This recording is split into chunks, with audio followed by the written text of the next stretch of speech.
तो दिन भर में आपको भूख नहीं लगेगी व्रत के टाइम पे। तो आप भी अपने घर पे ज़रूर इस रेसिपी को बनाएं और बच्चों के लिए तो ज़्यादा ही फ़ायदेमंद होता है। तो इस बार कुछ अलग तरीके से बना रही हूँ, तो थोड़ा घबराहट भी हो रही है। देखते हैं किस तरह का तो बनता है। तो नारियल भी पूरी तरह बन गया है, तो अब इसको निकाल लेते हैं। नमस्ते दोस्तों, बहुत बहुत स्वागत है आप सभी का मेरे लीला पहाड़ी चैनल में।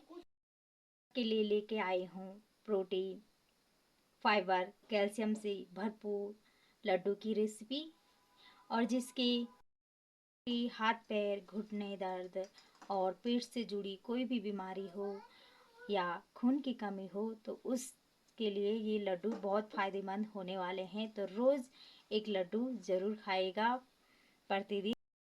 हमारे शरीर के लिए बहुत फ़ायदेमंद होने वाले हैं। ये प्रोटीन, फाइबर, कैल्शियम से भरपूर लड्डू हैं। तो आप लोगों के सामने आज एक रेसिपी शेयर कर रही हूँ। तो चलो चलते हैं, देरी नहीं करते हैं। तो आप लोगों के लिए एक लड्डू की रेसिपी को आप लोगों तक भी शेयर करते हैं और यानी लड्डू बनाते हैं। तो अपने पहाड़ी स्टाइल में जितना भी हमारे पास सामग्री होगी उतने से मैं लड्डू बनाऊंगी।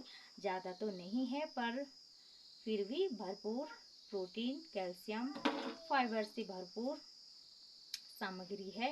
तो चलते हैं किचन में।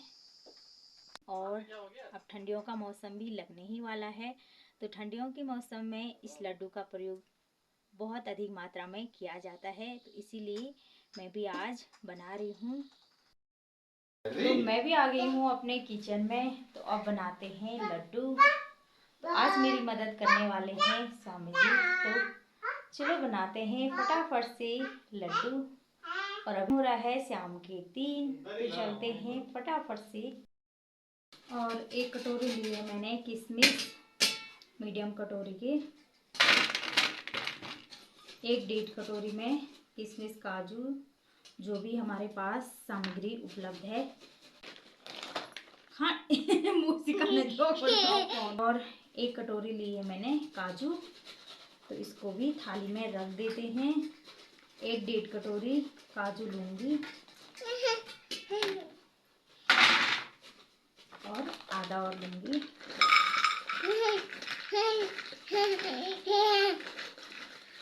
आधा क्या, पूरा ही ले लेती हूँ,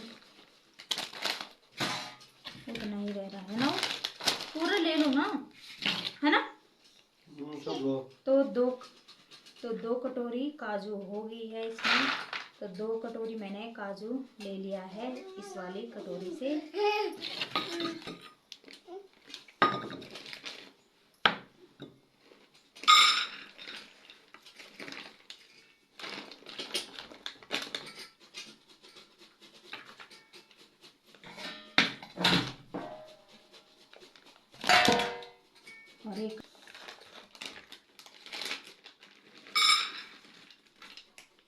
और एक कटोरी ये है। तो 5-6 अखरोट भी है, तो इसको भी क्रैश कर लेते हैं। बादाम निकाल ली है मैंने, और इतने काजू, और साथ में है अखरोट।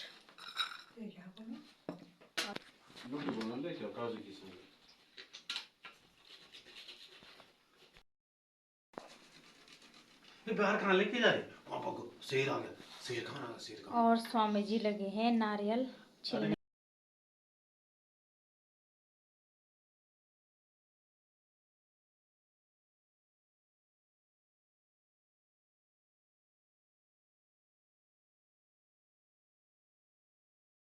ये भी मैंने रख दी है पार।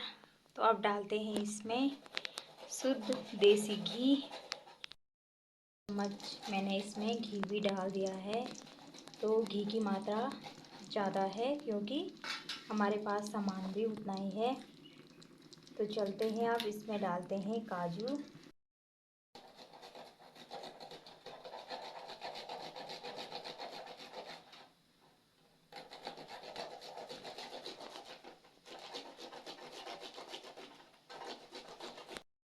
अब डाल दिए हैं मैंने इसमें काजू। तो ब्राउन होने तक इसको घी में भुनेंगे जब तक ये पूरी तरह ब्राउन नहीं हो जाए।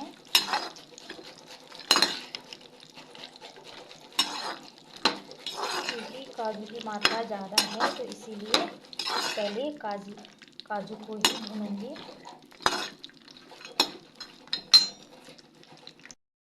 काजू भी हमारे हल्के हल्के ब्राउन होने लग गए हैं।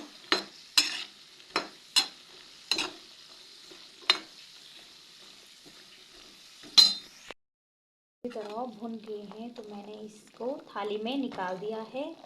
और अब भूनूंगी मैं इसमें बादाम बच रखा है। तो बादाम को भी भून लेंगे पूरी तरह घी में जब तक ये भी क्रश ना हो जाए, कुरकुरे ना हो जाए।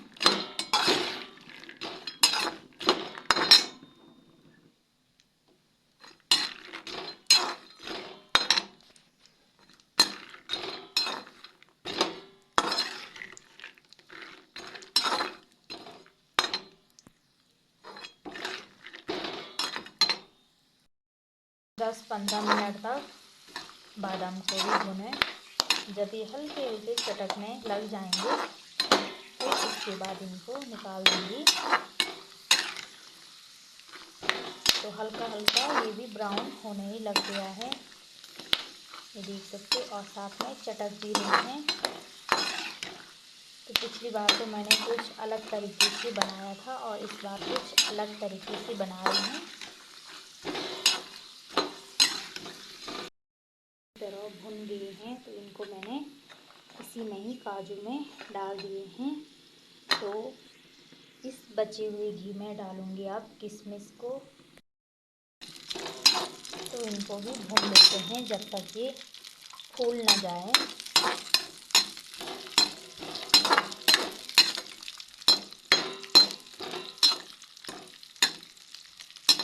और इसमें आधा काजू और बादाम भी मिक्स हो रखे हैं तो कोई बात नहीं, इनको भी साथ में भून लेंगे। ज़्यादा तो नहीं है, 1-2 हैं तो वैष्णवी ने मिक्स कर दी थी इसमें।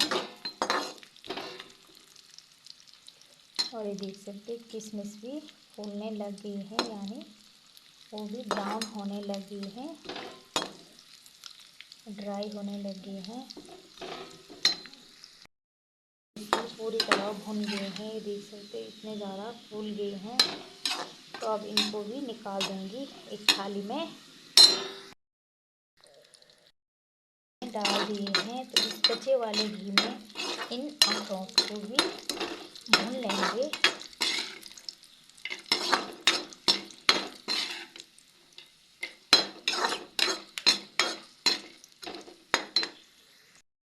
भून गए हैं तो मैंने इसी में रख दिया है, क्योंकि इन तीनों को साथ में ही मिश्रण करना है, यानी इन तीनों को साथ में ही मिक्सी के जार में पीसना है। तो अब भून लेती हूँ मैं जो हमने कद्दूकस किया है नारियल, तो उसको भी उस बचे वाले घी में भून लेते हैं। नारियल भी मैंने डाल दिए हैं। थोड़ा सा घी कम रह रखा था तो मैंने ऊपर से डाल दिया है। तो इसको भी ग्रो होने तक भून लेंगे, यानी ब्राउन होने तक इसको भी भून लेंगे नारियल को। तो इसको कद्दूकस के डालना पड़ता है।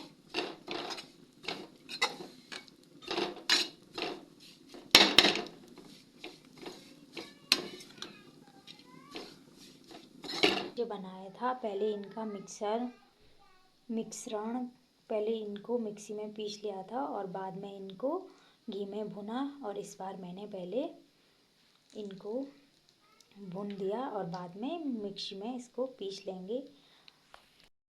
तो पिछली बार कुछ अलग सा बनाया था अलग तरीके से, और इस बार कुछ अलग तरीके से बना रही हूँ। तो कैसी लगती है आपको मेरी लड्डू की रेसिपी कमेंट में ज़रूर लिखना, और आप लोग भी अपने घर पे ज़रूर ट्राई करना। तो ये हमारे लिए बहुत ज़्यादा फ़ायदेमंद होता है। ठंडियों के टाइम पे तो ज़्यादा ही फ़ायदेमंद होता है, तो इससे ज़्यादा भूख भी नहीं लगती है। और अगर आप का व्रत वगैरह भी हो तो दिन भर में कुछ नहीं खाते होंगे तो ये लड्डू ये भी खा सकते हैं। पूरी तरह ब्राउन हो गए हैं, यानी पूरी तरह भुन गए हैं, तो इसको भी मैंने थाली में निकाल दिया है। कटोरी मखाने भी डालूंगी मैं इसमें, तो इनको मैं सबसे लास्ट में भूनूंगी।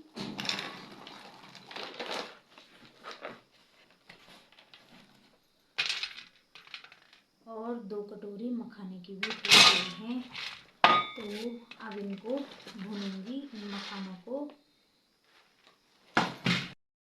नहीं बच रखा था तो मैंने घी डाल दिया है मखानों को भूनने के लिए। रहा है तो फिर डालूंगी इसमें मखाने। तो मैंने सभी चीज़ 2-2 कटोरी ले रखी है, मीडियम कटोरी के, तो आप लोग भी ले सकते हैं। तो क्योंकि मैं थोड़ा लड्डू की मात्रा ज़्यादा बना रही हूँ तो इसीलिए मैंने 2-2 कटोरी लिया है।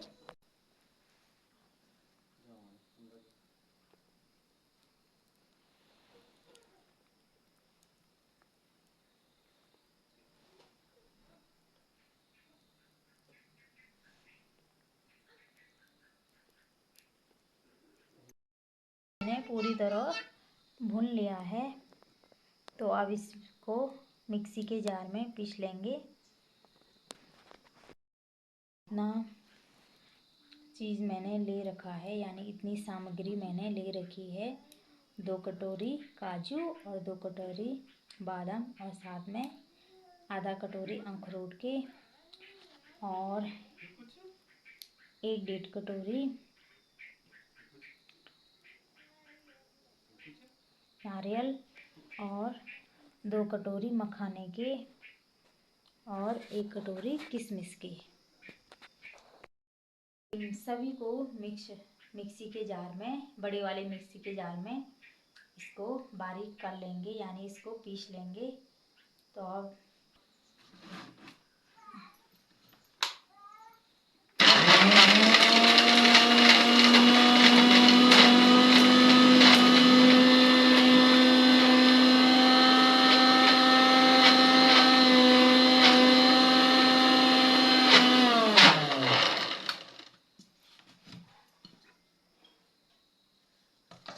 इसको भी मैंने पीस लिया है, दूसरी बार का जो मैंने मिक्सी किया था। इसको भी एक कढ़ाई में डाल दूँगी।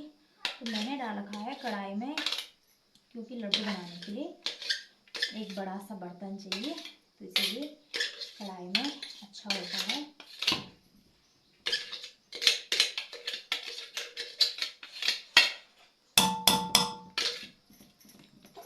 तो ये थोड़ा सा ज़्यादा ही बारीक हो गया है। और अब डाल दूँगी मैं इन मखानों को। मखानों को हमें ज़्यादा बारीक नहीं करना है, दरदरा ही रहने देना है। तो अब इन मखानों को मिक्सी करते हैं, यानी पीस लेते हैं।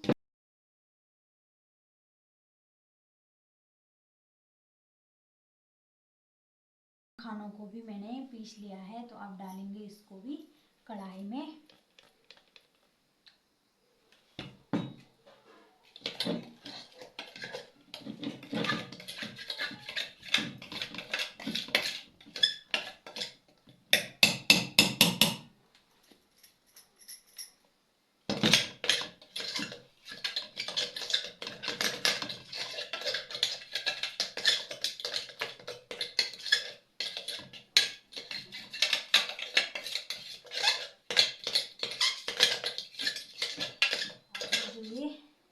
भुना हुआ नारियल था, इसको भी मैं इसमें ही डाल दूंगी। इसको हम मिक्सी में नहीं पीसेंगे, क्योंकि इसको मैंने कद्दूकस कर रखा था, तो ये खुद ही बारीक था। तो पिछली बार मैंने कुछ अलग तरीके से बनाया था काजू बादाम के लड्डू। पिछली बार मैंने पहले मिश्रण। पिछली बार मैंने पहले मिक्सी के जार में सभी सामग्री को पीसकर एक बड़े से थाली में रख दिया था और बाद में उसको घी में भुना। और इस बार मैंने पहले सभी सामग्री को भून दिया था और बाद में उसको मिक्सी के जार में पीस लिया। तो इस बार देखते हैं किस तरह के लड्डू बनते हैं। एक मीडियम कटोरा मैंने गुड़ का भी ले लिया है, तो इसको मैंने हल्का हल्का बारीक कर लिया है और अब इसकी चाशनी बनाऊंगी। ताकि बारीक इसलिए क्या है, ताकि इसकी चाशनी आसानी से बन जाएगी। तो चलते हैं, अब बनाते हैं इसकी चाशनी।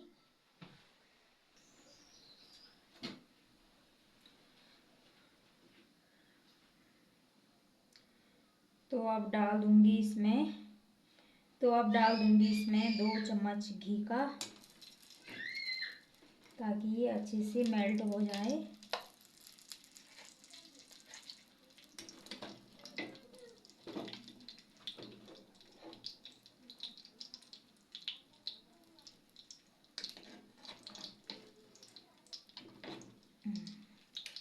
तो 2 चम्मच घी का भी डाल दिया है मैंने कढ़ाई में।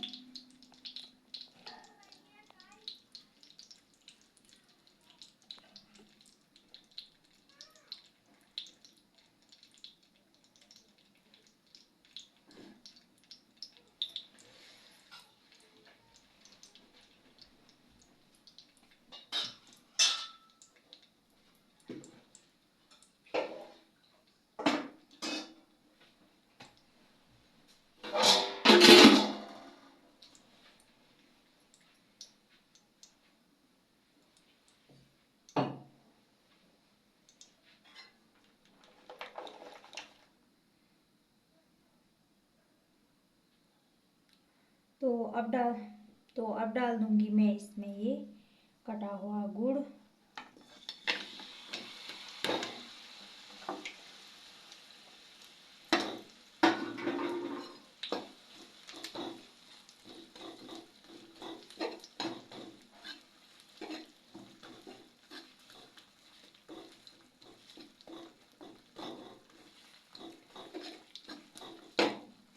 थोड़ा डालूंगी इसमें पानी। नहीं बनाऊंगी, ज़्यादा गाढ़ी नहीं बनानी है चाशनी को, हल्का सा पतला रखना है, कुछ इस तरह से।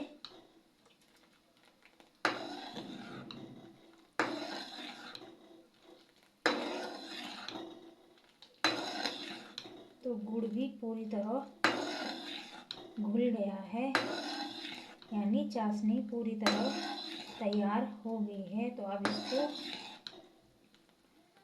मिश्रण के साथ मिक्स करते हैं।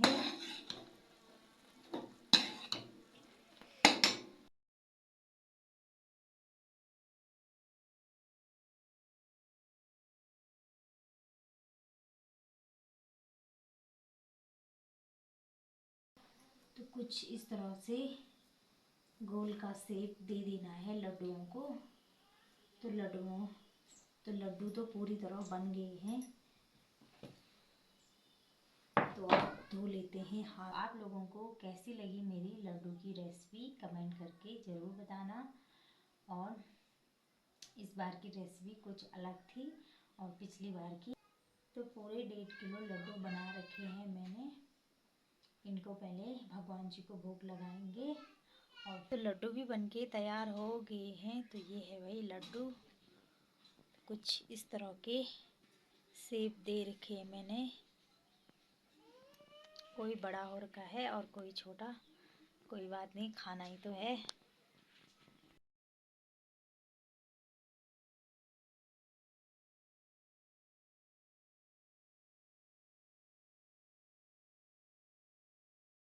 तो इतने सारे लड्डू बनके तैयार हो गए हैं। तो 2-4 मैंने भगवान जी को भोग लगा दिया है। तो कुछ इतने रह रखे हैं।